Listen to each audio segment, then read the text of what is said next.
All right, this is a quick video. I am changing the battery on my 2017 Chevy SS. So just want to kind of show you what I did. So I went with the route of removing that black piece there, taking out all the carpet, and then I undid a fastener there. There was one more maybe that goes up there. So I used this tool.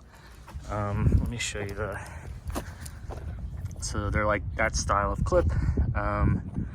This bottom thing, there are 4 cargo net holders and they just screw out. When you pull up on this, so if it's sitting in the car like this, what you want to do is pull literally straight up, and you can see why here there's kind of like a guide pin and then 4 snaps that go along there. Let's see, for the battery, I went with the larger size, 94 RAGM. And if you look down in here, so there's a fastener that, so the stock battery is whatever that is, the smaller one. So the fastener for it, there's 2 holes. It was fastened here. So the bigger battery, you're gonna move it back to there. And that's it. Oh, one more thing. So this is a battery vent hose. Goes down in there somewhere, but I was able to remove it from the stock battery just by pulling it with my hand. It wasn't terribly difficult to remove. I also had some backup Dorman elbows just in case I accidentally broke it, because it seems like that happens to a lot of people. So, all right, guys, a couple more things that I'm gonna add. I thought about this more, and in particular, I was concerned about the vents on the battery because the stock one only had 1 vent that was over here. This one has 2 vents, so I kind of went back and did a little research. The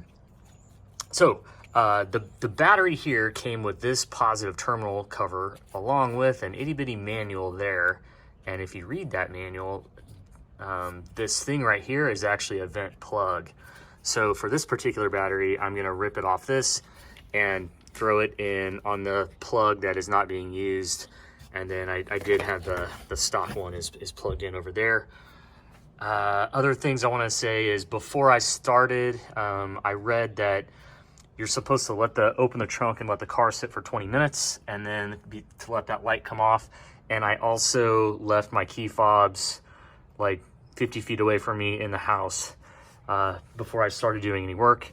When I reconnected everything, the theft alarm started honking as soon as I connected the battery terminals. So by the time I ran inside to get the keys and ran back out, it stopped doing that, and I haven't seen any problems since. And I'll finally end on why did I replace this battery. 2 reasons. One is kind of all winter when I've started it up, it kind of lugs a little bit when it, kind of struggles to turn over a couple times and it fires up. So that kind of led me to believe the battery's bad. But the thing that really did it was I started getting warnings for the side, or on startup, it's a service side sensors.